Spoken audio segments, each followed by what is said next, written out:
The iconic Williams Tower here at the University of Denver. Cyber Field, our home for the first of 3 championships in Division II. Wisconsin Whitewater and James Madison. Let's meet the lineups first for the Warhawks. And Dan, what's going to be the key for this group of 7 here? Well, you take a look through that lineup. It's really going to fall on the shoulders of that man in the 12 jersey, Timothy Grams. He was outstanding in the semi-final, and him getting the ball to number 9, Alec Trueheart, is going to be absolutely essential. He is a flyer, an absolute speedster on the outside. And if they're going to upset James Madison, they need to use him, and use him a lot. On the other side, the group for the Dukes, and this is a starting 7 that features a lot of experience. It certainly does, and I was really impressed with their performance in the semi-final.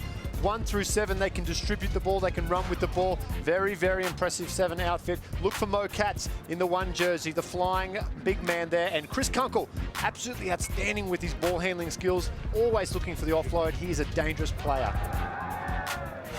Head coach of Wisconsin Whitewater is Pat O'Connor, leading the way for the Warhawks as they seek a championship in Division II against the Dukes of James Madison. And their head coach is Mark Lamborn. Both these squads seeking a national championship here this afternoon in Denver. Chris Kunkel, you mentioned him earlier, Dan. 4-year starter, Division II All-American. He's a senior. What presence does he have at the fly half position? You know, Wisconsin Whitewater have to respect Kunkel. Not only is he dangerous with running the ball, but he can get those offloads. I talked about that one-arm offload, the second phase play, absolutely critical in 7s rugby because you're playing the same dimensions, but with less players, your one-on-one tackles are absolutely crucial, and shutting Kunkel down is going to be key here today for the Warhawks. Rugby diehards making their way to Denver this week. 52 schools across 3 divisions, all in search of a national championship. It's been a busy stretch of days here in Denver across 3 pitches, and the referee for this one is Cisco Lopez, 19 years old. Black ready. And away we go, Dan. White ready. All right.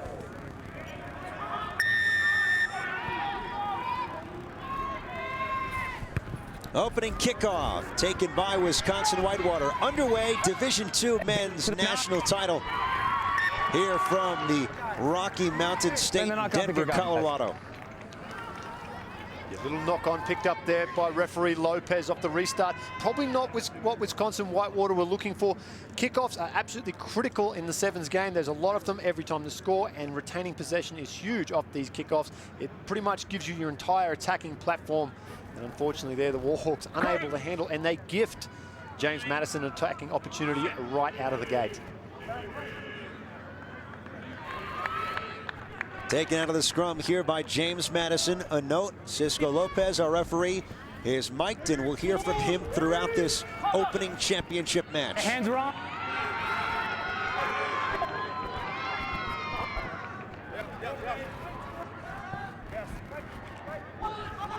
Warhawks able to maintain possession, a near knock-on, but here they come. Hand it off back. Open fields here for Wisconsin Whitewater.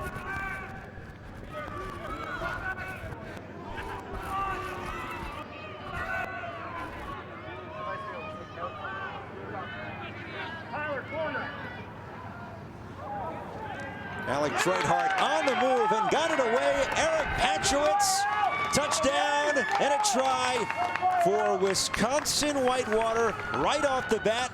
And they take the early 5-0 lead here in the championship against JMU. Brilliant start from Trueheart there. He's a try-scoring machine, but he can set them up as well. And Pakowicz on the outside there is the benefactor this time. It'll look great on the replay. Just using that speed to get on the outside there is Trueheart. And Pakowicz, he dots that one down for the first try. What a great start for the Warhawks out of Wisconsin. Tough angle here for the conversion. Timothy Graham's out there. And this one wide. All conversions are drop kicks here in Rugby 7s. Not easy, especially from that distance. It's a 5-0 Wisconsin Whitewater. And here in the championship in Rugby 7s, a 10-minute half right off the bat. Here's Wisconsin Whitewater. Yeah, those conversions are critical as we rejoin the live play now. Oh, Cat sidesteps his man. Spun away by Trueheart.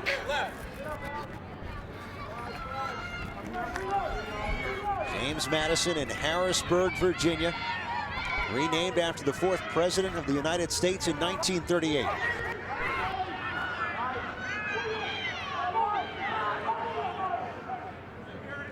Slung out to Carlson. And now cut out to Katz. Mo Katz has a seam, avoids a tackle, open space.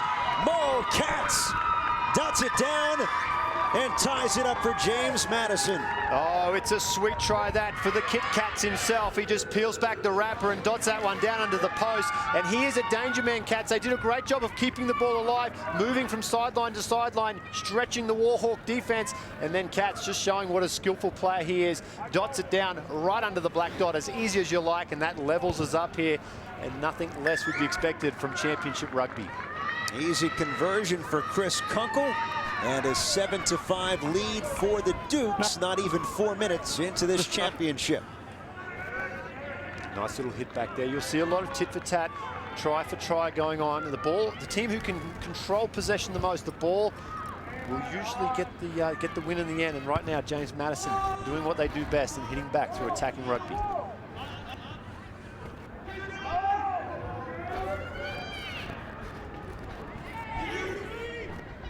Anthony Andolino with some power, trying to offload it. Ricochets out. Far side down the touchline. Now into open space. Here come the Warhawks. The trailer, Shabilski. Cut out now.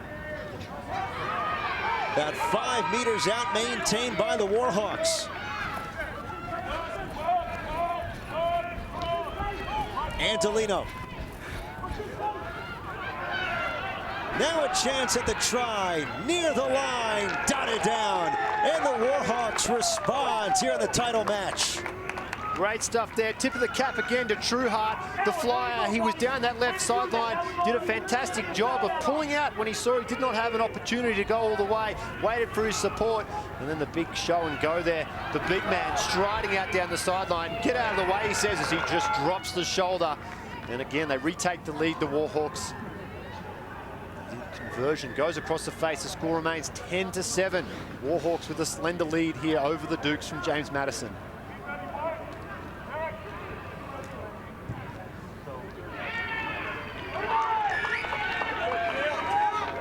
Got a bit excited there. I called the conversion before it even kicked it up.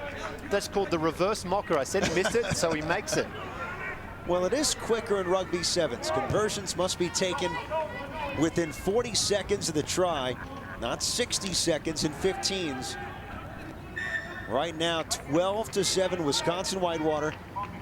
And over 5 minutes gone by here in the first half. Halves of 10 minutes here in the title match.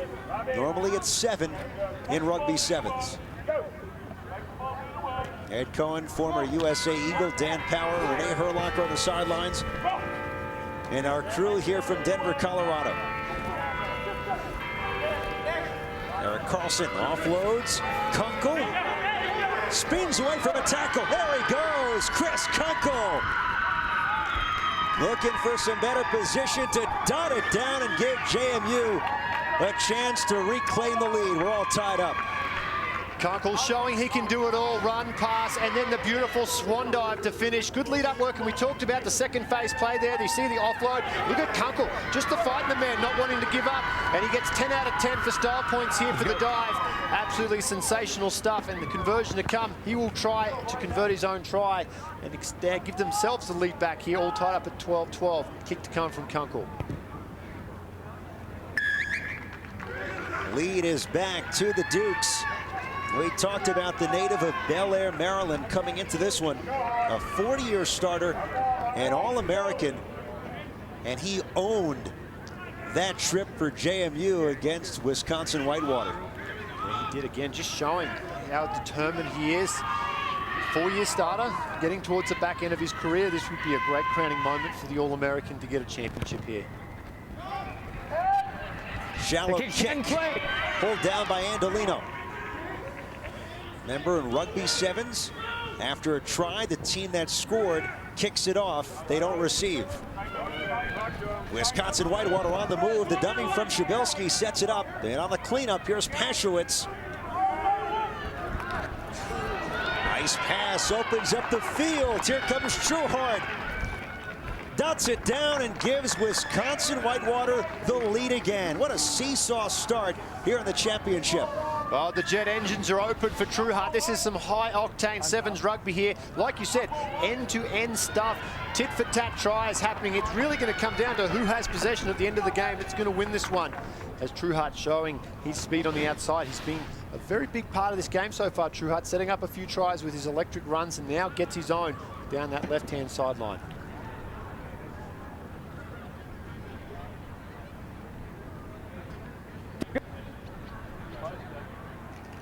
A couple of conversions from tough spots for Wisconsin Whitewater.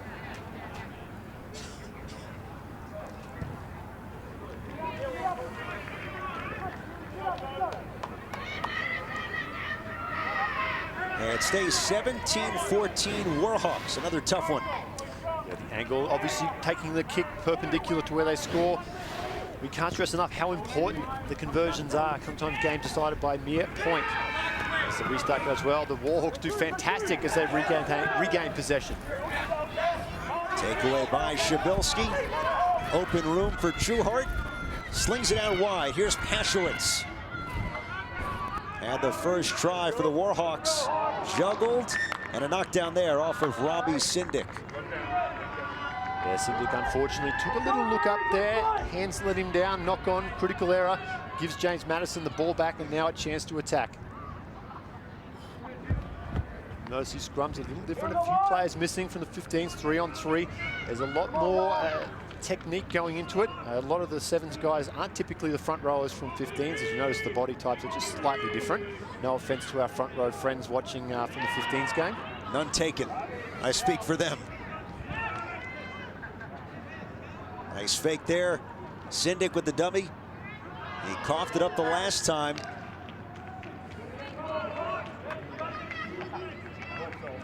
Another little handling area out there from Trueheart. Again, fatigue makes cowards of us all, so they say. And again, day 2 of a long sevens tournament. You talked about 52 teams here, a lot of pool play. Then they've gone through the quarters and the semi-finals to get here. Fatigue will be a huge factor here. And it's whoever can mentally handle that better will perform the best. And again, a few little handling areas usually comes down to fatigue. We're getting to the back end of this first half. 10 minutes in the books already. Taken out of the scrum by Carlson. James Madison haven't possessed it as much as Wisconsin Whitewater, but they made some big plays like this one. Michael Barry off to the races. And James Madison with another try late in the half. Oh, Michael Barry, 3 tries in the semi-final, gets one right here. He's fast, Michael Barry, don't worry about that. He's so quick, he can turn the light off. He's in bed before it's dark. He's a true speedster on the outside. As you see there, just streaking away. And what a hit back right before the halftime break. Coaching staff never like to see points given up, and that is a huge boost of momentum for James Madison. Chris Kunkel on for the conversion. And 2 more for JMU just before the whistle. And now at the break, 21-17, James Madison, Men's Division II National Championship from Denver, Colorado.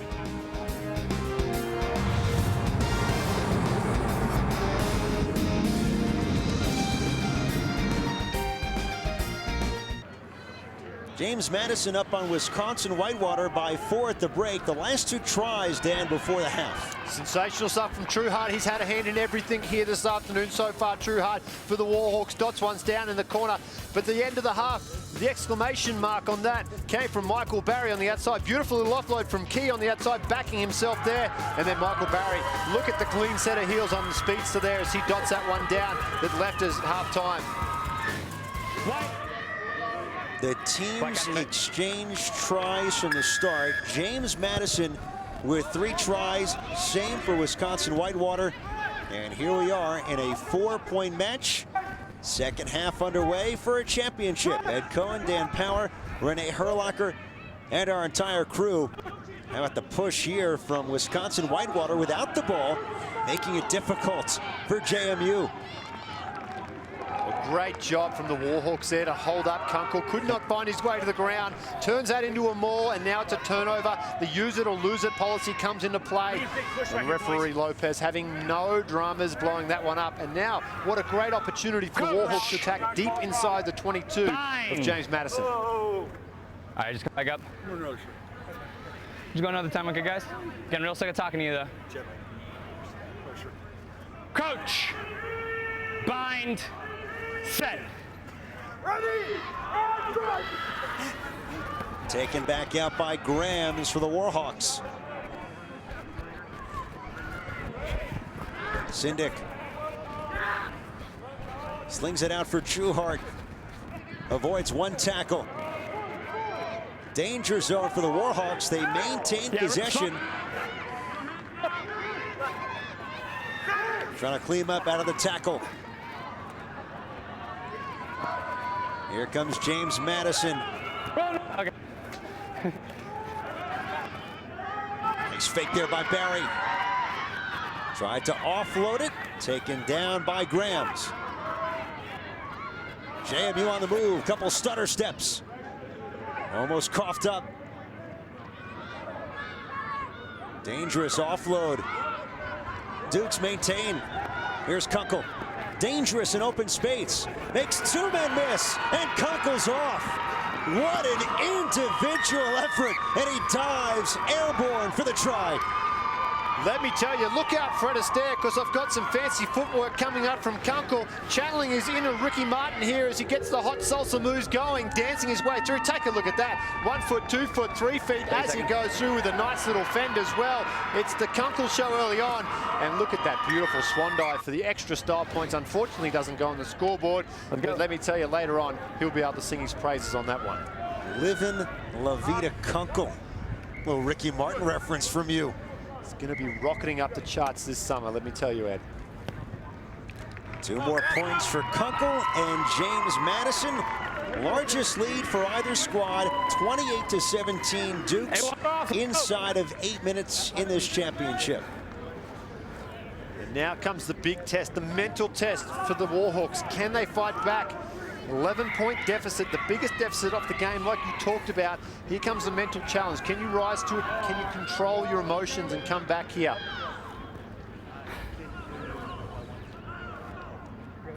Let's see the response here from Wisconsin Whitewater, the school an hour west of Milwaukee, of almost 11,000 students. Give it up, knocked down by Mo Katz, and if he corralled that one cleanly, he would have been off. It's a knot, guys. And he knows it too. I tell you, he might have a major in drama, Katz, because he is really showing some emotions as he puts that intercept down. I think he understands the significance of it. He was under the post untouched if he catches that ball. Let's go. Native of Centerville, Virginia, wondering what could have been. Coach! Bind! Yeah. Your head's in the wrong hole, okay? You gotta go, yeah. Check, he's got it. We go left. He's got it. Coach! Bind! Set! Ready, and run! Whip wheel, guys. You gotta push straight. Whip wheel. There you go, intentionally trying to wheel that scrum for advantage. Referee Lopez right on the spot. Penalty coming for trying to intentionally spin that scrum. Like I said, in the sevens game, very, very hard. Almost took us out there, Ed. Thanks for saving me. I had to, big fella. Don't worry. Cool. Hey, maintain the gap, maintain the gap. No, I'm saying take a step. Good. Cool. Pierce, you have the front, okay? Yeah.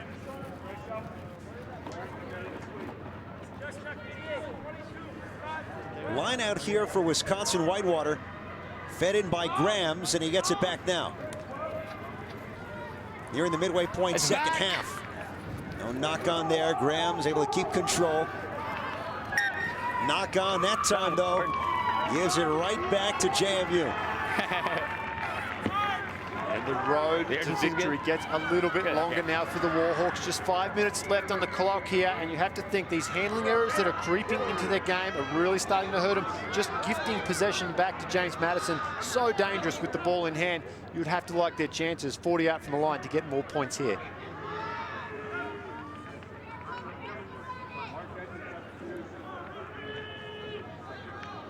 Taken out here by the Dukes. Spread it out wide. Near side, Nate Norwood. Runs into trouble. Now trying to split it too.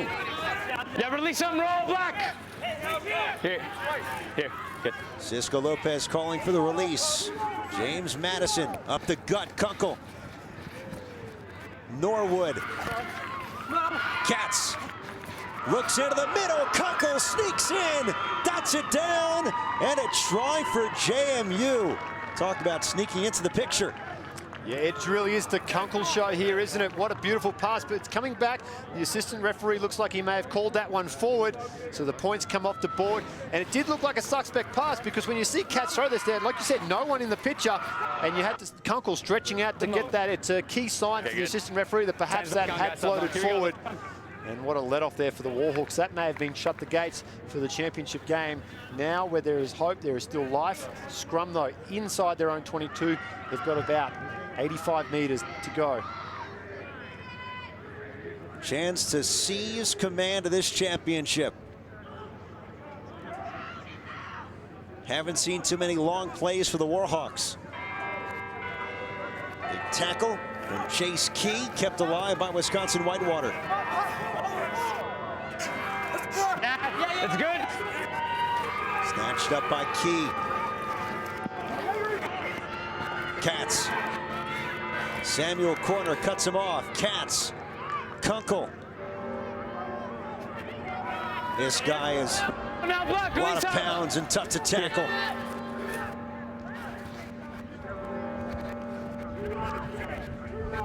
James Madison deliberate here. Kunkel, bit slow to get up.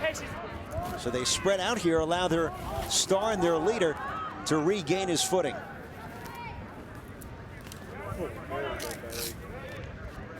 To the outside, Norwood. Nice drag through, and Norwood's off. Dots it down for the try. And James Madison can taste it here in the Division II championship. Wingers love that one-on-one battle, and Norwood saw Fuchs out there. Fuchs has been on since the start of the game, showing a little bit of tiredness on the outside. Just steps back in, lazy arm tackle there from Fuchs. That's just not good enough in championship rugby. And Norwood showing some good speed to get on the outside and dot that one down the corner. And you would have to think with just 2 minutes left on the clock, 30 seconds, that could be all she wrote here for the University of Wisconsin Whitewater Warhawks. Change batteries on the mat. Different element of rugby sevens. The stamina that comes with it. As this conversion off the mark from Kunkel. But with under 2 minutes to go, James Madison up 33-17. And the school from Harrisonburg, Virginia, on their way to a national title. So, she's on US. There. She's on US 2, so we go 5 and 6.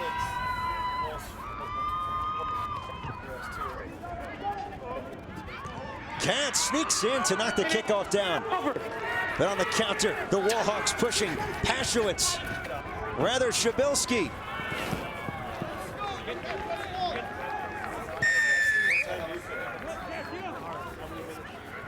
Great effort from Shabilski on the outside there on the turnover. They did a great job, Katz, off the kickoff to knock the ball back. Bell, unfortunately, couldn't get the handle on it.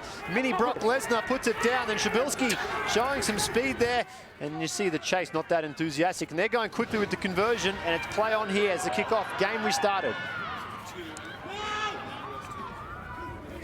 Helter-skelter here from Wisconsin Whitewater. In the final minute, down 11 points. They're going on with the second time. Nice move, Chase Key. James Madison trailed 17-14 in the closing seconds before halftime, before the long try from Michael Barry just before the whistle.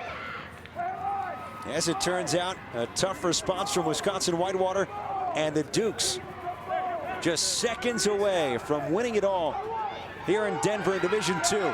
And they can walk their way to this one. Chase Key towards the try line. Dots it down. And a championship for James Madison. Great effort there from Chase Key, the little workhorse, the little tradesman for James Madison. And he dots that one down as the clock expires time. Absolute elation here from James Madison. And look at the devastation from the Warhawks, hunched over, exhausted from 2 days of rugby. The sprint to a championship won in the late afternoon by James Madison, 40-22. And they're the winners in Division II in Rugby Sevens. Big plays, Dan. Those were the keys for the Dukes. That's right. The bounce of the ball really went their way. They looked a lot fitter. Their fatigue level was a lot lower and probably deserved champions. I think they've been the best squad here all weekend. So the school of over 20,000 in Harrisonburg, Virginia, they can celebrate a championship. Rugby Sevens, our Division II winner, James Madison, 40-22 over the Warhawks. Hey, you taking it? What's good for the third round?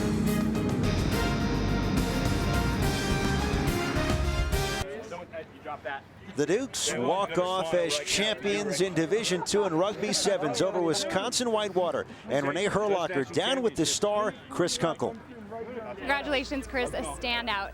2 tough days of rugby. I mean, this is just such a big win for you guys, for James Madison. Did fatigue really become a factor in this game, especially? Yeah, so obviously with 10-minute halves, we knew it was going to be a lot tougher. We knew conditioning was going to be a play with the Whitewater team, so we've been really putting in about 3, sometimes just 2 days, 2 workouts per day coming in here the last 3 weeks or so, and we really worked on our fitness to get here. First win, big win for men's Division II Sevens. What does this mean for your school? It's huge. We all came in about 4 years ago, a lot of seniors on this team, and that was the goal from day one. So 4 years of hard work, and it paid off. Congratulations. Enjoy this win with your team. Appreciate it. Thank you. Take care.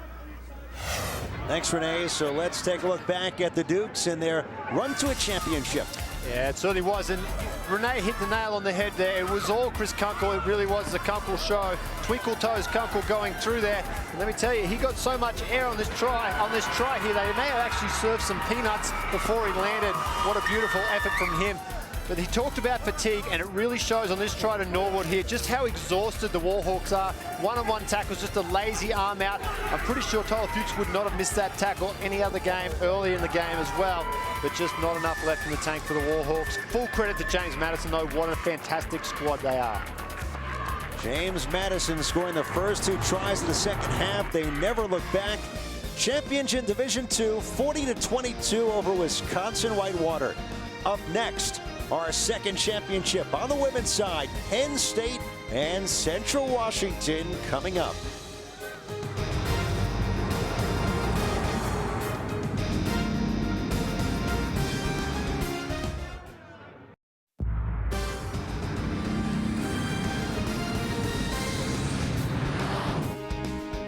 Denver, Colorado, east of the Front Range of the Rocky Mountains, and we get ready for the Women's Division I National Championship in Rugby Sevens, Penn State and Central Washington.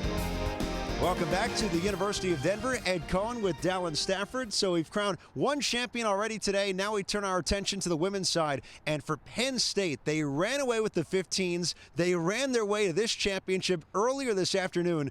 And Mia Bitzer has been just incredible in the postseason for the Nittany Lions. She's been absolute sensation. It's no wonder she plays USA 15s and 7s. She has skills to move. They call her the human sledgehammer from her big tackles. But boy, is she dangerous in both codes. A couple of weeks ago, we were down in Kennesaw, Georgia, and the 15s championship, Penn State, Central Washington, simply put, Bitzer and Penn State, they ran away with it. They certainly were, and the hard-working forwards got right involved there. Mueller, great supporting from Cairns for a wonderful 5-pointer. And then they looked at White, a lot of space. Bitzer involved there, creating the overlap, and it was Barber just showing and going. An absolutely dominant performance from the back line, and the forwards really did all the hard work up front. We see one more score coming through here, and look who it is, of course, steaming onto it here. Great support play indeed on the outside, and of course, great finish indeed from the fullback Sensation. What a final for Penn State down in Georgia. Their 10th national championship in 15s. 56-7 over Central Washington. So earlier today, this was Central Washington against Virginia. And Dallin, this was a long, hard fight for Central Washington. Oh, it certainly was. It was harder than a broken nose to call. And look on the outside here. And Virginia thought they had the last say, just ghosting through, fending people as they went. They scored what they thought was the winner here with 30 seconds to go. Wonderful team effort, but they were not to be outdone. The heart and soul from Central Washington, they came back. They've been in national championships before, and watch the great play here from them. Picked up, and you'll see the loop by Sir Revy's daughter. Maya starts it all herself with a little loop around here, and that's a little no-look magic pass on the outside, and Cassidy Myers, look at her go all the way to the try line. She's an athlete, to say the least, for Central Washington. They'll need her and some to counter Penn State, because it came down to a conversion for Central Washington, and they get it just as time had expired. 12-10, they beat the Cavaliers, and they'll face Penn State. Another big performance from Mia Bitzer. Not one, not two, but 3 tries for the star for the Nittany Lions as they win their semifinal, and they get to this championship in the 7s against Princeton. Let's go to Renee with Mia Bitzer. Congratulations, Mia. This was your first semifinal win going up against Princeton. Now you're going to head and play the winners of Virginia, Central Washington. How are the emotions right now coming off of that 15s win just 2 weeks ago in Kennesaw? It's a lot to transfer from a 15s mentality to 7s mentality, but over the last few weeks we've seen our team really grow and change, and I'm super proud of the performance we just had. I mean, you're a top scorer. Is that your goal every game, just to go out there and just try to score first even? I think as a team we like to try and score first, and we don't, personally I never keep score. I know that's a really bad habit I'm trying to break, but I don't really keep score. I think it's more about the team scoring the tries than actually myself. Mm-hmm.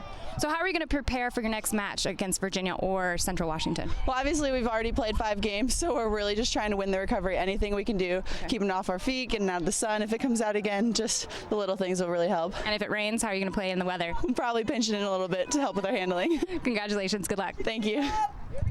It's not a sprint, it's a marathon, to say the least. Here in the shadows of the University of Denver, our 2nd championship in Rugby 7s coming up on the women's side. Penn State and Central Washington up next.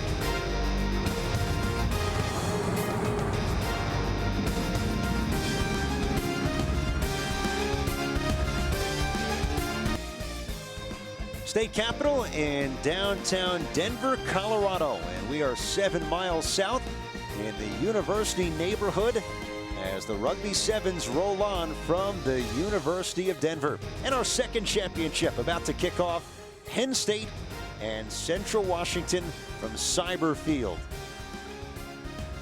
Let's meet the starting lineup for the defending champs in the 15s, Penn State, and some key players to look out for the Nittany Lions. Yeah, we spoke about Maya Bitzer, wearing number 11, but look at Bitsy Cairns. She's been electric this weekend, and Lauren Schisler is a hard-running forward. She takes a lot of people to stop her, and of course, those are the 3 key players to look out for.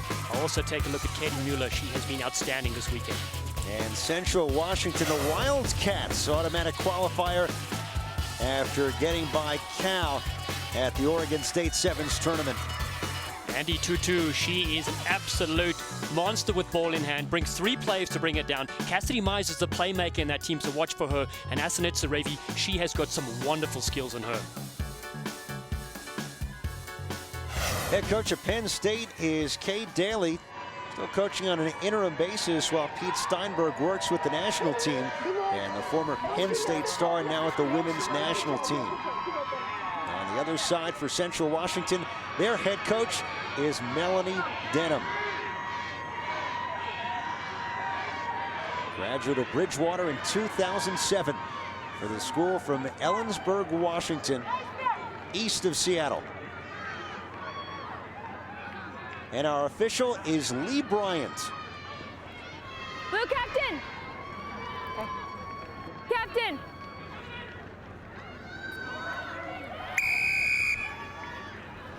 We saw the behemoth of a score in the 15s. Penn State routing Central Washington by almost 50 points 2 weeks ago in Georgia.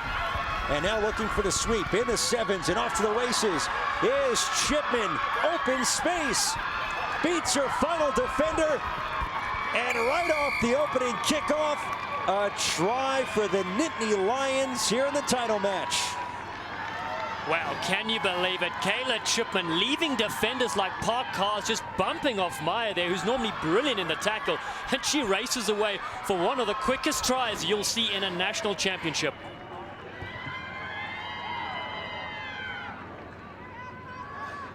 Kayla Chipman, the sophomore, gets it done, and just like that, the winners in the 15s lay their first stake in the 7s.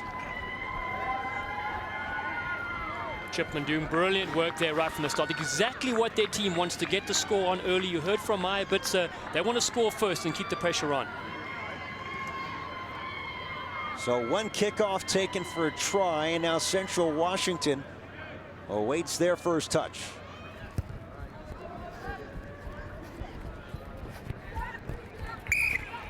So what are the keys now for the Wildcats, given that final in Georgia and given the fact they're down right off the bat? Well, sevens is such a different game. If you can keep possession, you can break through. And they've got some very dangerous players. We see them attack here. You'll see them get to some of their hard runners, and they'll get their try line pretty easily if they keep the ball in hand.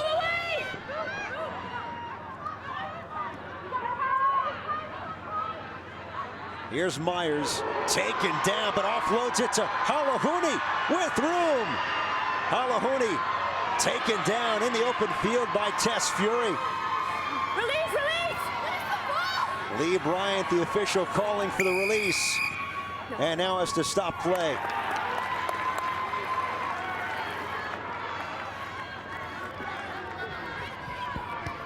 Talk about a hospital pass from Myers. Completely taken out of the play, but she works it to Halahuni.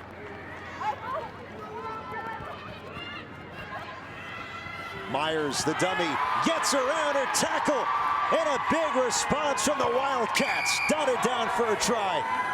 She's an electric eel.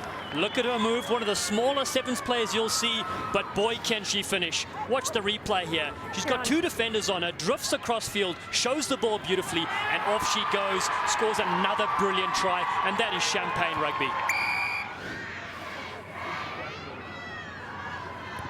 And the conversion from Myers is true, and we're tied at 7. Just under 3 minutes gone by here in the Women's National Championship in Denver. And both these teams have worked so hard over this week, and there were lightning strikes yesterday that kept them off play, and here they are, find their way finally in the final. Penn State looking good off the kickoff. They scored on the opener. It's Cairns.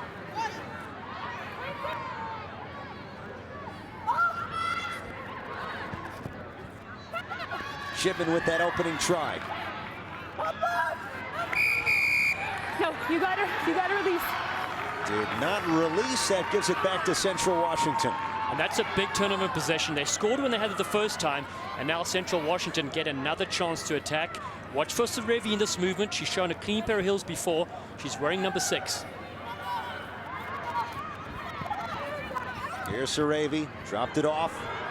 Turning the corner, it's Myers. The look back, another one. No, she had Halahuni behind her, and a tough offload taken back by Penn State. Manage over. And pursuing the open field, Cairns. Big play by Rosa Pena.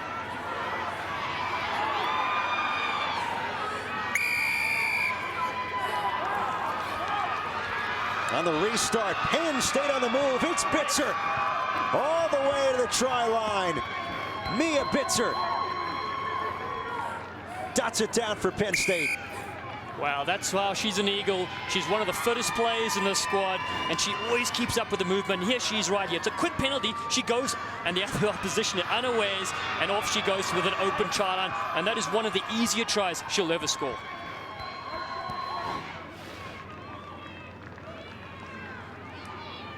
She had 3 tries in the semifinal win over Princeton earlier today. And the conversion makes it 14-7, Nittany Lions. This will be their first sevens title if they can hold on to this. They've done so well in 15-a-side rugby, but this 7-a-side code is so popular these days. Going to the Olympics next year, it's really the sport you want to be focusing on. The excitement for rugby sevens in particular building towards Rio in 2 years. Kickoff taken by Johnson. Spun down and taken away by Chipman. Sorry, no. No, we have hands on the ground. Back 10. Back 10, hands on the ground. Back 10. Chipman didn't allow for the release. Central Washington will maintain. What's the takeaway from you in these first 6+ minutes? Oh, the defense has really been outstanding here from Penn State, and not allowing them to remove too much. And we'll see what, and another unforced error coming in as well. You can't make errors here, and it's such a short game, as you know, and every time you turn over possession, Penn State could score. Yeah, you're on. Hey, ladies, please do not engage until I say so. Crouch! Line. Set. Fine. Taken out of the scrum by Fury. Penn State looks to take command. Already up by 7. Nice move by Bitzer. This one a tougher try. Nearing the line and in. Not as easy as the last one. Mia Bitzer strikes again for Penn State. Look at her go. Like a snake, she chooses the opportunity to strike.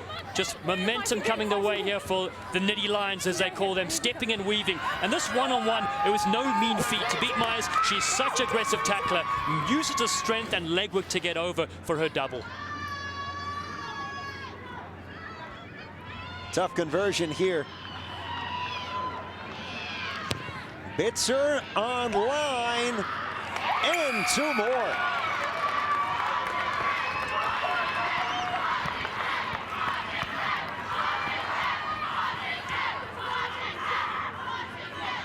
Fans here to cheer on the winners in the 15s.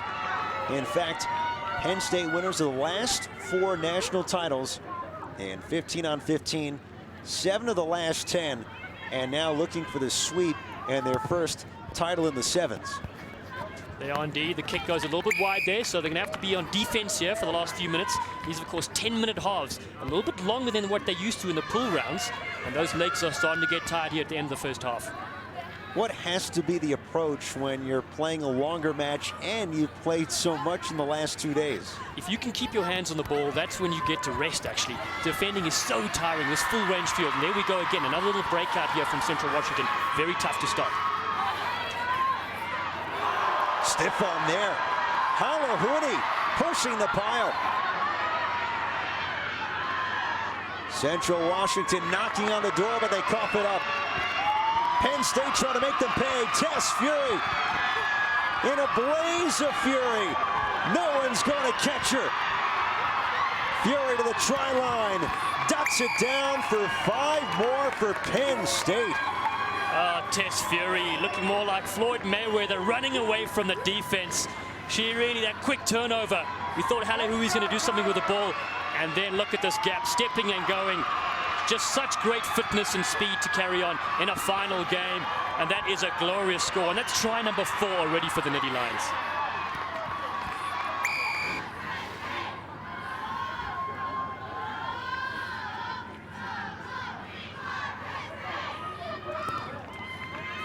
Another 2 points for Bitzer. So after Central Washington tied it with that great try for Myers, after Penn State returned the opening kickoff for a try, 3 consecutive tries here for the Nittany Lions. And it all comes down to unforced errors. You make a mistake, you give the opposition the opportunity to attack. And with such dangerous players from the Nittany Lions, every single one of them can pose a threat, and they do. 4 great tries on the board, and I'm sure you it won't be the last. Final 8 seconds here in the first half. The Women's Division I National Championship here in Denver, Colorado.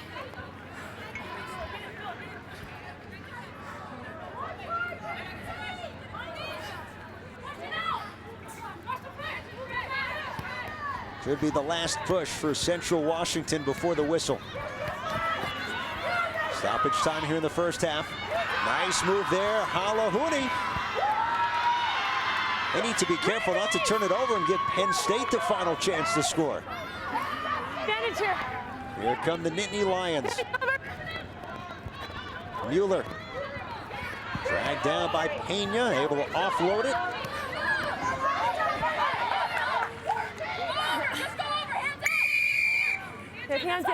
Halahuni reaching over Areki.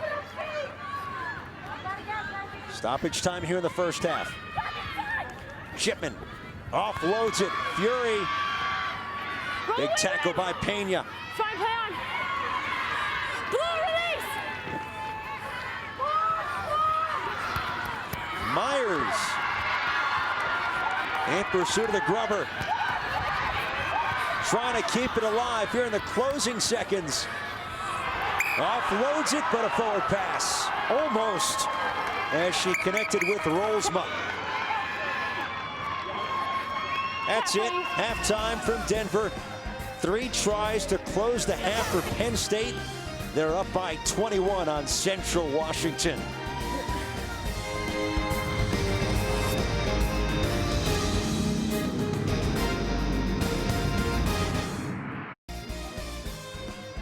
Feeling good at the Penn State huddle after a big finish to the first half, leading Central Washington by 21 at the break. And it was all the Maya Bitzer show right here, tapping and going and just burning them like toast. Nobody around, and that was the first of her 2 tries.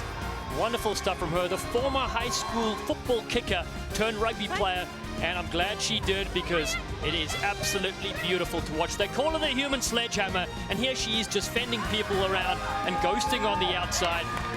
Wonderful stuff from this former Eagle sensation. Able to beat that last tackle from Cassidy Myers. And the Nittany Lions 10 minutes from a championship, and we'll see if Central Washington has a big response because they need it in the high altitude of Denver against an absolute juggernaut. Ed Cohen, Dallin Stanford, Renee Herlocker, and our crew, led by Mike Cohen and Dave Hagan here from Denver. Second of our 3 championships. James Madison winning earlier in Men's Division II. We will close with the Men's Division I final after this. Davenport from Michigan against Lindenwood University from Missouri.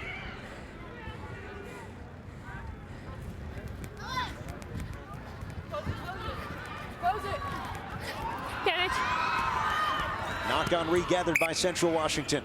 And play stopped as it was gobbled in by Mele Halahuni.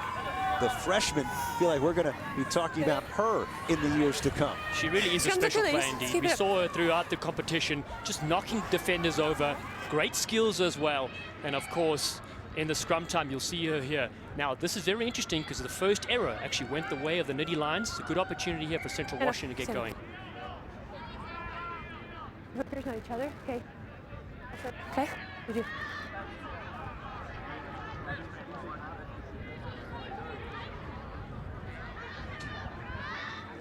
Remember, in Rugby Sevens, the scrum consists of 3 players on each side, not the 8 you see in Rugby 15s. Myers, open field. Myers couldn't get by Fury. Johnson pushing the pack and on the cleanup. Totu through the hands of Rolsma. Get it over, play on. Penn State looks to counter. Bitzer got by one tackle, and with that speed, no one's going to get her. Third try for Mia Bitzer. And Penn State in a runaway here in the sevens.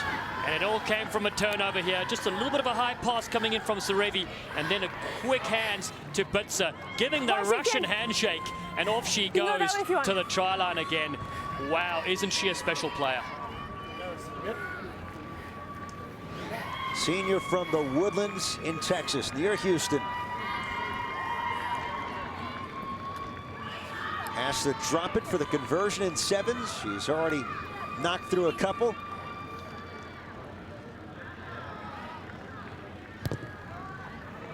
Off the mark, but she makes it look easy given her football kicking pedigree.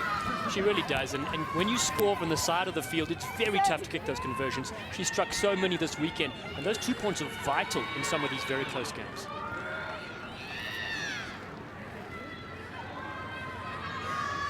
Melanie Denham's done such a great job with Central Washington. They established themselves as a varsity program this past fall.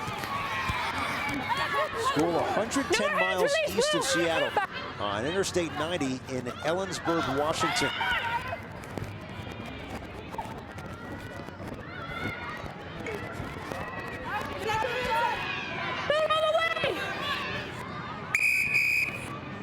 You have to release.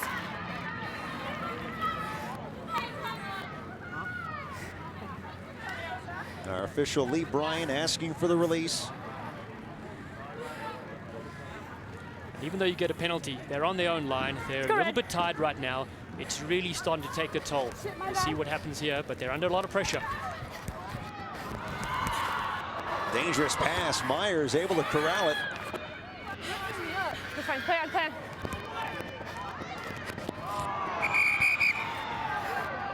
Fury got in the way of that one. Ladies, that's too many. That's two. Clean it up. Fury thought she could intercept there, but knocking the ball down is the signal from the referee, so it's a long arm penalty.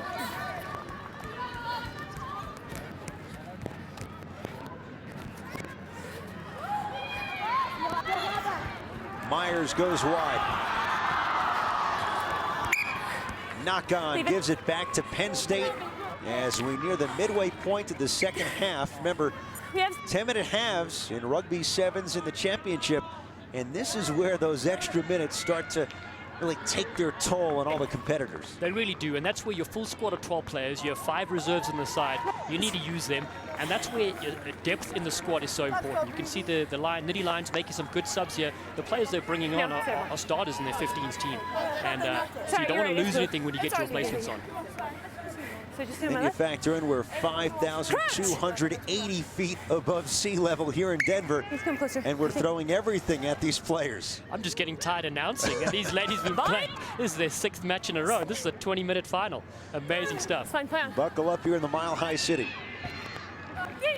Penn State on the move. Backwards. That's it.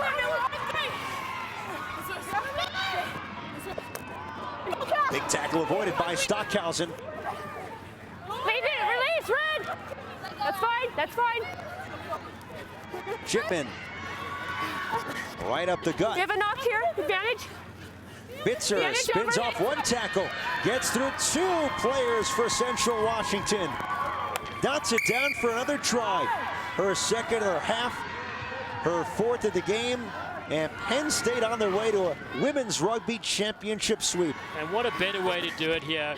We have a knock here. Bitzer just on the end of it, rolling around. Such a tough and cool customer, slicing through like a knife through butter. And wow, hasn't she had an outstanding final and a great tournament and a beautiful ambassador for the sport of rugby as she'll pop the extras straight through the middle here. She's made all but 1 conversion. And with under 4 minutes to play, we can start to write another championship story for Penn State.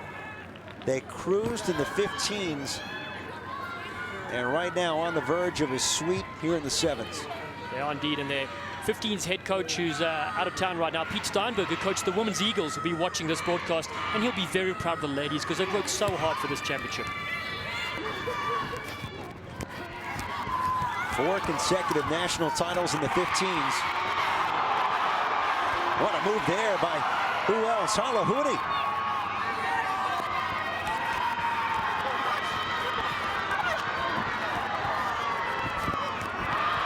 Open field for Central Washington. Dummy Rosema off to the races, down the touchline, and dots it down for the second try for the Wildcats. That is superb to see. What a great response here. Cutout pass was absolutely perfection. And this goose step, the stop-start, just bamboozled the defense. And including us here in the commentary booth, almost fell over my seat. And that was a great response. They needed a bit of that earlier if they could get it. They missed the conversion, so it stands 40-12, Penn State, with 2 and change left. They return the opening kickoff for a score. Now on the move again. Here's Cairns, and she'll take it in. Bitsy Cairns on the drop-off from Catherine Benson. Another try for Penn State. And she has worked so hard this weekend, Cairns, and I'm so glad she gets that try. It's Catherine Benson with the offload. She's made a great impact since coming on the field, and what an absolute excellent support run. That number 7 has earned that team try, and the conversion is good as well. Carly Waters this time with the conversion. And Kate Daly and the Nittany Lions, within a span of 2 weeks, about to win a championship in the 7s to add to their crown in the 15s. It's so rare to be able to do the double in 15s and 7s. There's such different games these days, and they can really be proud of that effort. A wonderful rugby program that they're going on there. What does that say about the focus of those involved in both titles? Different style of play, different level of energy. It really is. You can see 15s about grinding it, about using the forwards and getting that momentum going. 7s is all about free-flowing rugby and your one-on-one tackles and one-on-one breaks, and they've been brilliant. Speaking of brilliant, here she goes again. She really has been a stalwart for the Central Washington side. What a dummy! Myers! A try here in the final minute. It will come in defeat. What a pretty move there from the sophomore from Covington, Washington. Oh, Myers is such a special player, even though she's been on the losing end and 2 national titles here, just gliding through the defense and throwing the dummy. Keep the change, she says, as she goes through for her double in this match. They picked up the conversion. Countdown is on, though, to the end of this match. 47-19, Penn State about to claim another title. Final thoughts on another dominating title run for the Nittany Lions. Oh, it really is. It's come down to a team effort. They have a great coaching staff, but every single player has contributed, and that's what 7's not about individual players. It's about the team working as a unit, and they can't be proud of this effort. 15s is one thing, but the 7's game is so different these days. Hats off to the ladies in the program.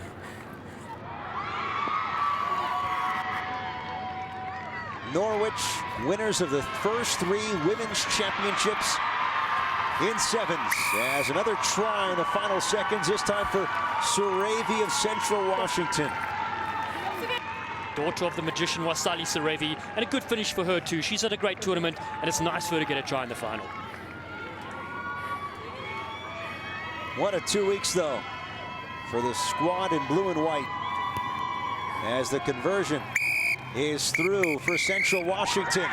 But State College, Pennsylvania, the capital of the women's rugby world. Penn State champions in the 15s and now winners in the 7s.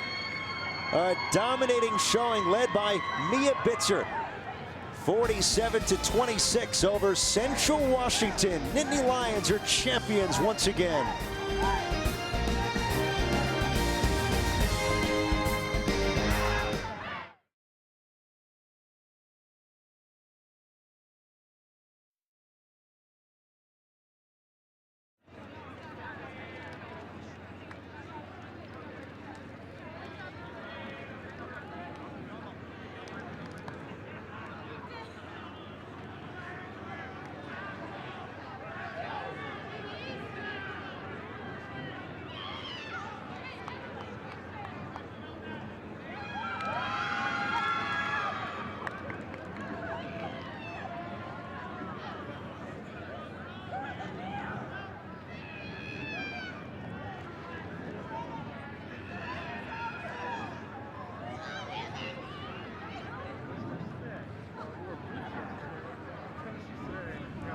Oh, yeah, yeah. No highlights for the women afterwards, right? No highlight, okay. Got it, thank you. Everyone in this circle. Everyone in this circle just knows this single word. Look, you put your head up and you be proud of what's on your chest. Because every single person that this whole freshman place wanted to be on this team today.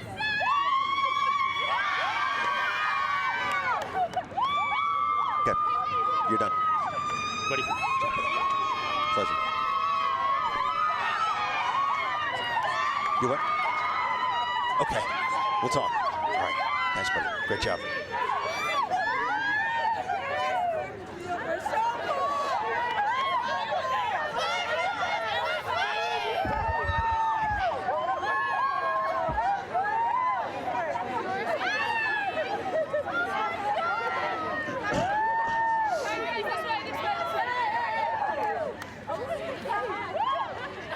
What do you think?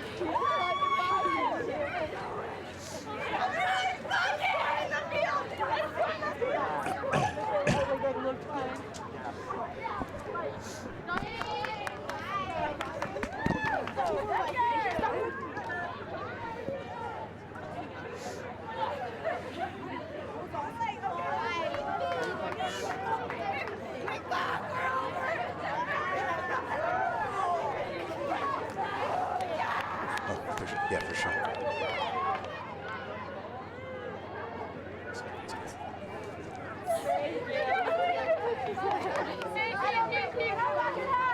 Penn State national champions in Rugby Sevens here in Denver, Colorado, and Renee Herlocker standing by with the star for the Nittany Lions. Really excited. Congratulations, Mia. This is an amazing win for you. I know you mentioned before that you don't like to keep score. You had 4 total tries, 2 in that second half. I mean, it has to feel good to be a Lion. It feels great right now. This is the first time we've ever won a Sevens national championship, and I have no words. I'm so ecstatic, and I love the celebrations I'm seeing from my team over there. I mean, hashtag winning, it should be trending at your Twitter account for your school. I mean, just talk about your teammates and what it took to get here.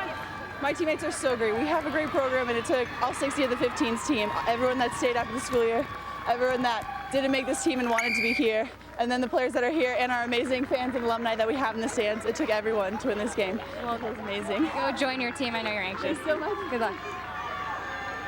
Thanks, Renee. So great week or two for Penn State, couple of national champions. But we have seen an amazing month for USA Rugby Sevens. The first World Series tournament title.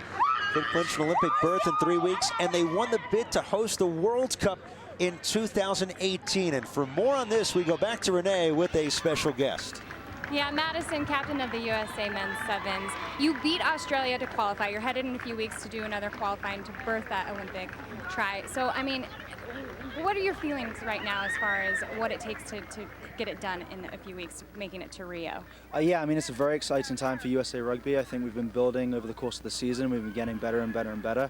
But the big game is in 3 weeks. We have the NACRA Sevens in North Carolina, and that is the big one. So hopefully we can go down there, get the job done, and book that Olympic spot.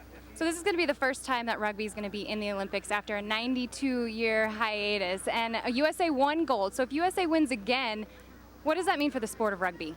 I mean, I think the Olympic inclusion is absolutely huge for Rugby Sevens, and I think that, especially in the United States, where, I mean, the Olympics is the pinnacle of absolutely everything.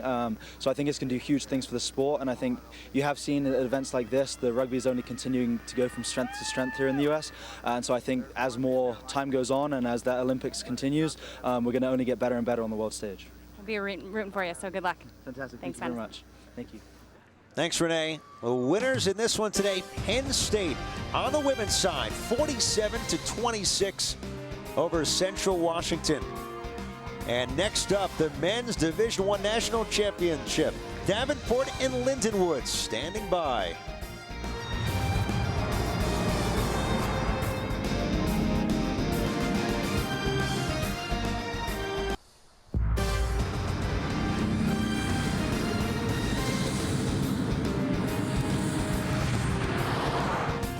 Capital city of the Centennial State, Denver, Colorado. 2 champions crowned, 1 more to go in men's Division I as we get ready for Davenport and Lindenwood. And welcome back to the University of Denver, about 20 minutes south of downtown. Ed Cohen with the USA Eagle, Dan Power. And as we break down this matchup, these teams know each other extremely well. Mid-South rivals, they lost in the semis in the 15s. They play for a title in the 7s today. You said it, they're Mid-South rivals. They split the scores in the 15s, 1 apiece. And this one is going to be a battle of the big cat. The Panthers and the Lions facing off as we take a look at some of the highlights. Both teams did it very tough in the semi-finals. First up, as we take a look in the Central Washington, the men's bracket, who lost in an absolute nail-biter here against Davenport. And what a team they have been through this entire tournament. Dotting over in the corner there was Baum. He got a hat-trick in the game, and they were sensational through the entire tournament, not losing a game. Davenport from the state of Michigan, looking good in this one. Central Washington, women are here, so are the men, but it was Davenport that gained steam down the stretch of this match. Oh, it was, and you look at their explosiveness out the back, and you look at that man right there, J.P. Eloff. He was sensational, and he holds the key to them getting the national championship here today. As you see that victory there, 26-21 in the last moments, the final possession, where it all comes down to in sevens rugby. And Lindenwood wearing the fashionable black strip there. The Lions were absolutely outstanding again in their final, playing against a very tough Utah who had upset perennial favourite St. Mary's earlier in the day. So Lindenwood against Davenport. For more on this one, we go to Renee Herlocker. Congratulations, Mickey, with that big win against Utah. I mean, are you exhausted and ready to go and pump up against Davenport? Ready to go, but pretty exhausted, yeah. After defending with just 6 for that last phase, it was pretty hard. So how's this injury going to affect your game? It'll be fine. Hopefully it just doesn't bust open again. So J.P. Eloff is the standout All-American. He's a USA Eagle invitee. How do you go and prep against a guy like that for your opponent? In the Midwest, we've been playing Davenport all season, so we've been playing against J.P. like every second week. So we know what he's like. We know he's a good stepper and he's a good ball player, so we're just going to have to watch out for him and do our best to contain him. Awesome. Good luck and congratulations. Thank you very much. No doubt this is a test of wills, a test of stamina. One more championship in Rugby Sevens. Davenport and Lindenwood coming up from Denver.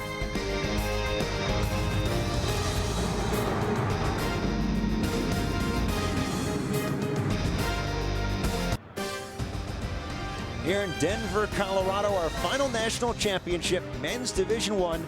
Davenport from Michigan, Lindenwood from Missouri. And let's meet the starting lineups first for the Panthers of Davenport. What a classy lineup it is, but you want to focus on 13, J.P. Eloff, the South African from Bloemfontein. He is the heart and soul of this team. He gets everything going, and he links beautifully with Anthony Welmers and Mason Baum, who got a hat-trick in the semi-final. They will be matched, though, by Lindenwood University, the Lions. Cameron Reid got a yellow card in the semi-final, but played very strong. Look for him to come back. And the speedster, Tom O'Connor, on the outside. Not to mention the flyer, Mickey Bateman from New Zealand. Here we go, James Wood leading the way for the Panthers, the school outside of Grand Rapids, Michigan. And on the other side for Lindenwood, another Midwest entry, Cam Wiper at the helm of the Lions. Should be a great final. 20 minutes to a title in men's Division I. And our referee, Brian Zepp. Brian Zapp celebrating his 31st birthday today. And what a great birthday present. The whistle in this final. He is an experienced campaigner, and he will take good care of both sides here. 20 minutes of action. More hits than ESPN's fantasy football website, I guarantee it. I see what you did there. We're getting close to that. Pretty soon it'll be August, but for now, it's May. And these two squads, remember, they both lost in the semifinals in the 15s, competing for a championship in the 7s. Lindenwood in black, Davenport Panthers, and the white with red trim. Nuno O'Donnell coughed it up. Back to get it, Giovanni Falco. Scrum. Referee Zapp picking up a little handling error there from Davenport, spilling that one forward, but they looked very aggressive in defense. I like their line speed, getting up very quickly, putting a lot of pressure on the Lindenwood playmakers, not giving them an opportunity to spread the ball. But again, that could be dangerous with Mickey Bateman playing for Lindenwood. Very, very good footwork. Thanks, give him half a gap, and he can sneak through and cause plenty of problems for Davenport.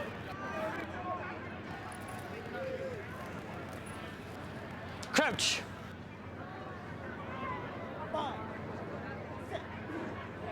Scrum here for Lindenwood. And taken out by Falco. Advantage over. They cut it out wide. Hold. Listen 9, listen 9.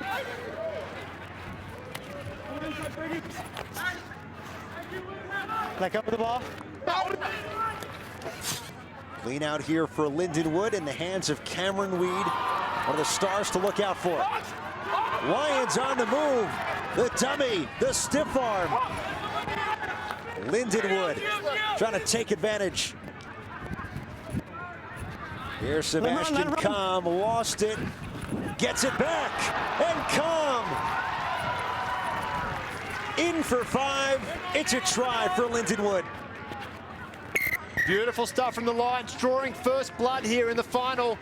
And again, good ball distribution, a couple of great runs from Augsburger outside. Not only has he got the fashionable hairstyle with the dreadlocks going, he can also play a bit of rugby, but Sebastian Comm showing all the coolness that you would expect with his last name. Very casual here as he dots that one down. First points coming the way of the Lindenwood Lions. Kick to come, 5-0. Thank you. I was thinking you guys must be getting tired as well.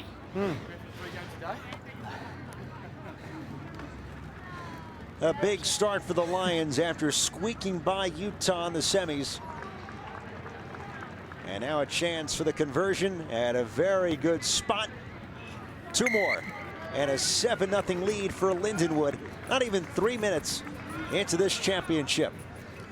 Again, good lead-up work. They do a great job of moving the ball laterally first, trying to stretch the defense, trying to fatigue them. And we talked about how long this tournament has been, 2 days, 52 teams here, a lot of pool play, 3 matches to come through, a quarterfinal, then a semi-final. The more you can keep the ball in hand, the more fatiguing it is for the defense.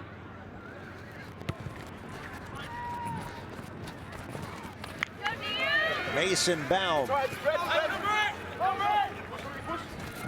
Let's see how Davenport responds.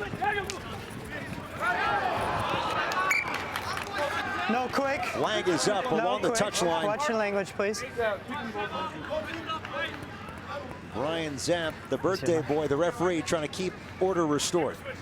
It's his birthday, and he'll keep order if he wants to. Line out here to be fed by Falco for Lindenwood. Over.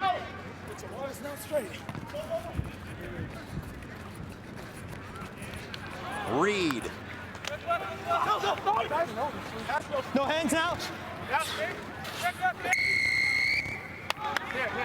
Tried to maneuver the pile. This will go back to Davenport.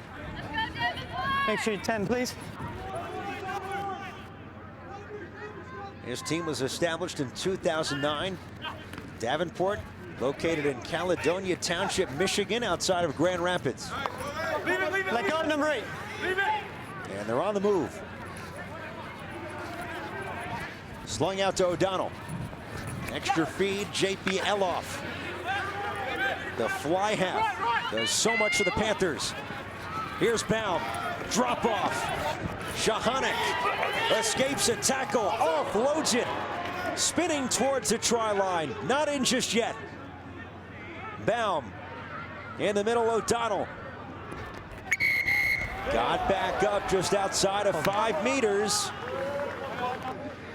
Referee Zapp saying he was held there 5 out before he got up and tried to play on. Tough call there against Davenport.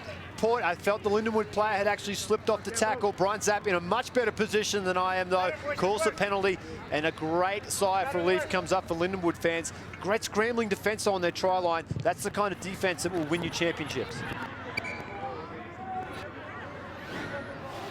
Get a look at the replay there, and that's a good call. He still had a hold of the boot there when he got back to his feet. He may have rolled off after that, but that is his job to release the tackle player. He held on long enough that Brian Zapp was happy that the Davenport player was not allowed to play on. Fair enough on the penalty. Good call, Brian Zapp. That's his birthday present from me. I'm not going to roast him on that one. Light a candle. Get it done. Was kicked out to touch. A line out here for Lindenwood, and they give it up. Davenport trying to take advantage. Eloff with space, going for the corner of the try line. Dotted down. J.P. Eloff, the native of South Africa, answers for the Panthers. Oh, the Bloemfontein sensation showing more moves than an octopus at the disco. Beautiful dummy there, backs himself on the outside. Augsburger has no answer for the speed of Eloff as he dots it down in the corner. 5 points to 7, kick to come. He'll try to convert his own try and tie things up here with just over 3.5 minutes left in this first half. Black, just watch out for the kick, please. Lindenwood, step out. Thank you. Go ahead. About 10 seconds. Tough conversion here for the All-American in 7s and 15s. Lets it fly. Overshoots the post, but they'll take the 5 with 3 and change to go in the first. It's a 2-point match. Just a dangerous player, J.P. Eloff, showing why he is an All-Americans in both forms of the games. Dotting down there. You've got to pay him a little bit more respect for that when he has the ball in 2 hands and commit at least 1 defender on him. If you sit back and let him play ball like that, it's going to be trouble all day for Lindenwood.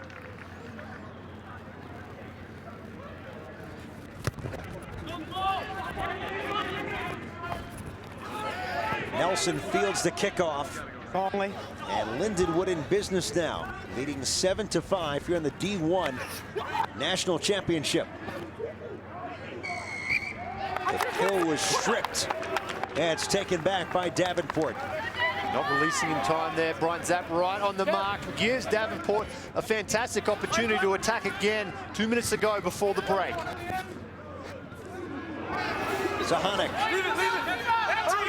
No hands. Leave it, Black. Leaned out by Leiden.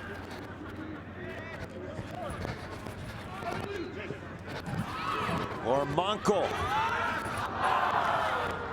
Gave it up, and it's regathered by Com for Lindenwood. He has their try earlier. Final 2 minutes, first half. Seems like Lindenwood's played it a bit conservatively in certain spots. They certainly have, just weighing up their options there, not much happening. A couple of tired players, and probably not a bad choice down on the scoreboard. Sorry, up by 5 points to 7, sorry, holding on to a 2-point lead. A conservative 7's probably not a bad idea here. They do look physically tired, kicking that ball, picking up some territory, and just getting themselves out of trouble. A couple of replacements coming on as Augsburger. He leaves the field. That right thigh, if he's heavily taped, could be playing into that as well. Alongside Dan Power, Ahmed Cohen, Renee Herlocker on the sidelines. Final of our 3 championships here in Rugby 7s. Division II men won by James Madison, and Penn State claiming the women's title in 7s like they did 2 weeks ago in the 15s.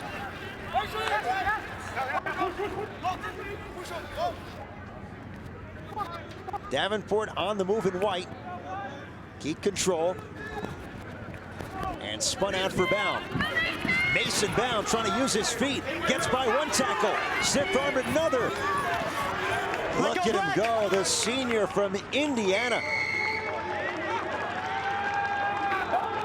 Not releasing the tackle player. They'll go quickly here, the Panthers, looking to put on some points right before halftime. O'Donnell out wide. Here's game. Play it. No hands, Black.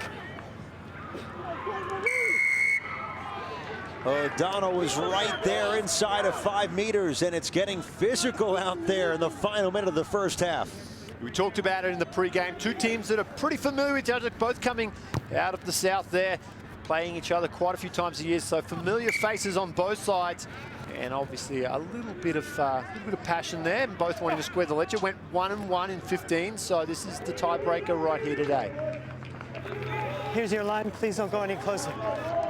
It was played out to touch, so a line out here in the final seconds as we enter stoppage time. Midwest battle between these Mid-South rivals. Com fields the line out. He scored the try for Lindenwood. They lead 7-5 after 10 minutes. Halftime in the Division I Men's National Championship in Denver.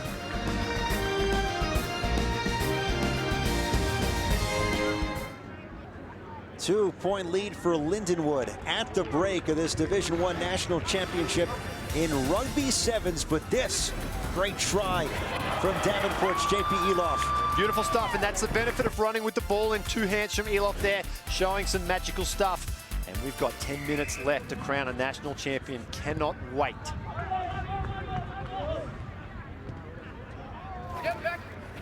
Interesting start. Game Lormankal from Thailand came off the bench in the first half, is out there to start the second. Number 20 in white. Step back.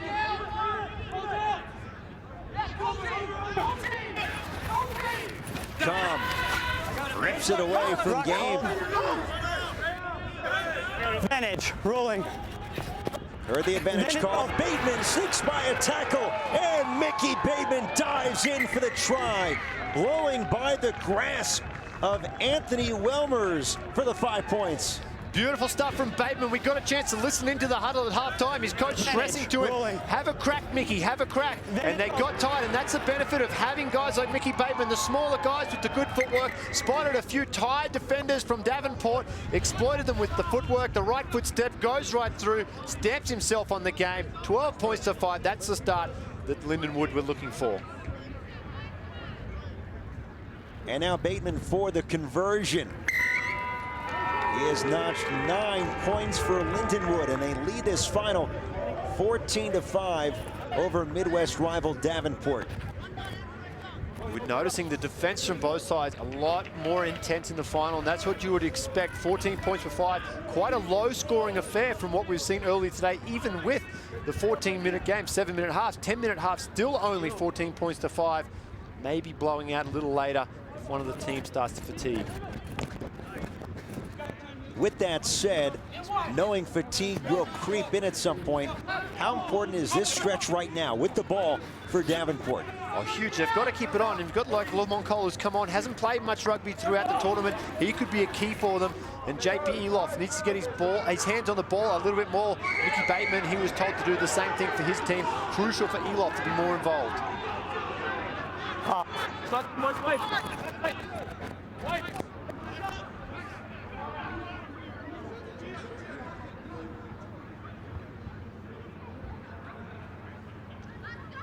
Restart here for Lindenwood. The 9-point cushion with under 8 to play. Bateman. Here's Nelson. A couple of jukes. Nelson breaks away, and he's in. A try for Colton Nelson and Lindenwood. Boy, did he take Lormankal for a ride. Oh, he certainly did. Beautiful footwork from Nelson. Just set him up for disaster there for Davenport. The footwork was sensational. Not to mention the head was going as well. The full body steps. This will look great on the replay. Watch Nelson there. The head shaking back and forth. He got me a little bit motion sick up here in the commentary box, but he gets the cookies though as Nelson dots it down. And Lindenwood, you get the feeling a huge momentum swing in the second half to them. They could run away with this. Okay. Another conversion for Mickey Bateman after this.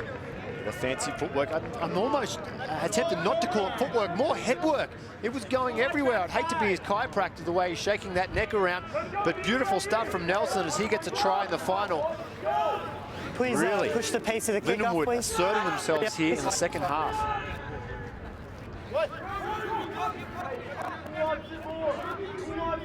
Here in the high altitude, longer halves in a championship, a stretch of numerous games across 2 days, and this is where fatigue really becomes a battle. It certainly does. You're tired playing sevens rugby for 10 minutes if you're fresh. Add in altitude, add in the second day of a long, long tournament. It's very taxing on these players' bodies. It's in the hands of Eloff. Question is, can Davenport take advantage, and quickly? Welmers met at the halfway line and dug out by Baum. They go wide here. Lormankal snatched back by Lindenwood.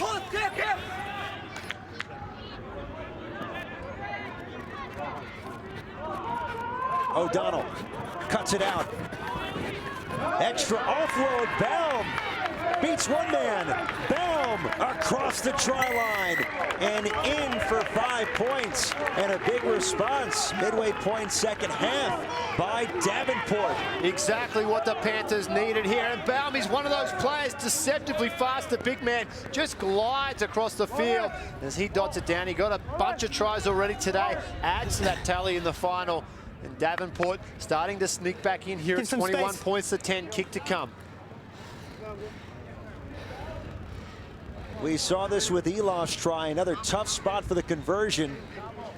Clock ticking, 4:30 left for the Division I Men's National Championship in Rugby Sevens. Elof hooked it wide again. So it stays 11 points. That's big. You missed the 2 conversions. Here's the latest miss. That's critical. Now 11 points. Not only do they have to score twice, but now you're depending on Elof to make a conversion to bring that 11-point buffer back to 12 points. We'll get it. 1 conversion, 2 tries. But again, that comes down to the end of the game. You've got a kick from the sideline. That's a big pressure kick. He's made a lot of big kicks in his day. So hopefully if Davenport get themselves in that position, he's the man to do it.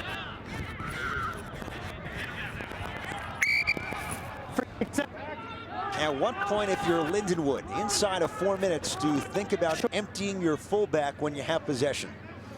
It's going to be tough here if you're going to bring the sweeper up to play some defense. You're holding on to an 11-point lead. Again, we talked about how conservative they were at the back of the first half. I wouldn't be surprised if they start making some changes, some substitutions to get fresh legs out. And like you said, tightening things up and playing a very defensive style of sevens. That can come back to hurt you, though, if you do shut up shop a little early.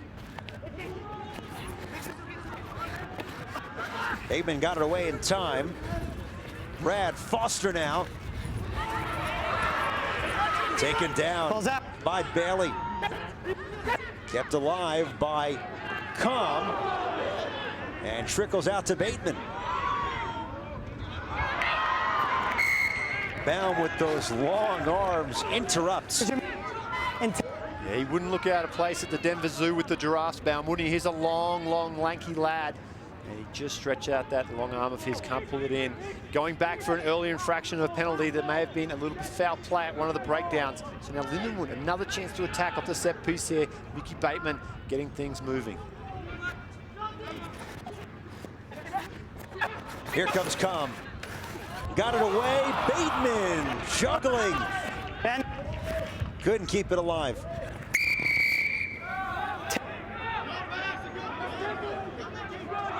Time ticking on Davenport.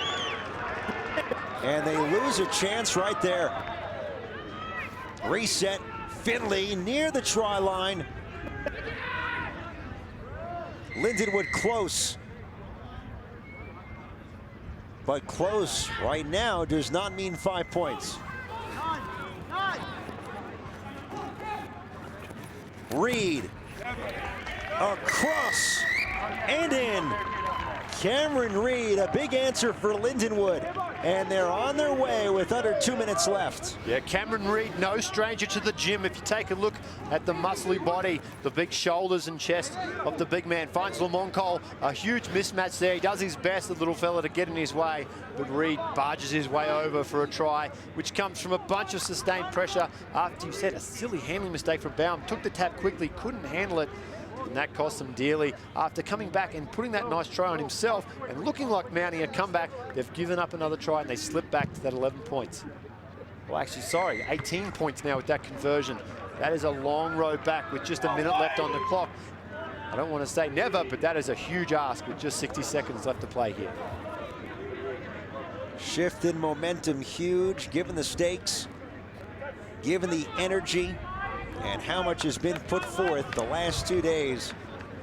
Lindenwood University, established in 1827, second oldest school of higher education situated west of the Mississippi. But rugby is relatively new. Established in 2011. And 4 years later, they're on the verge of a title, Division I in Rugby Sevens.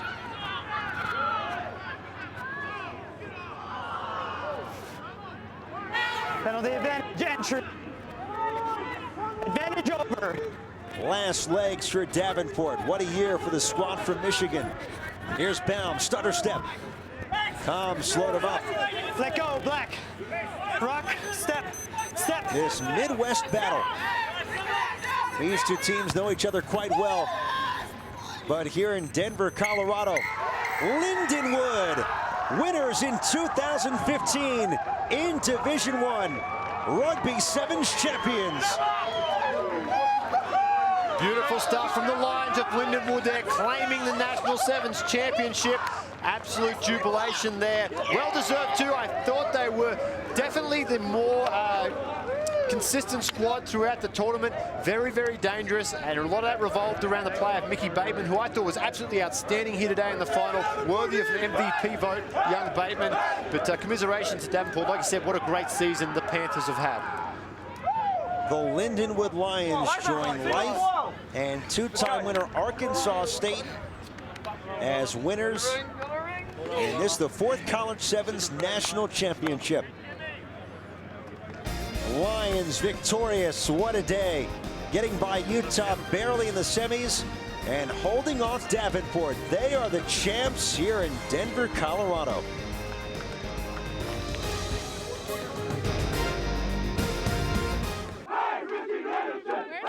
Champions over Davenport. Let's go to Renee with the champion Mickey Bateman.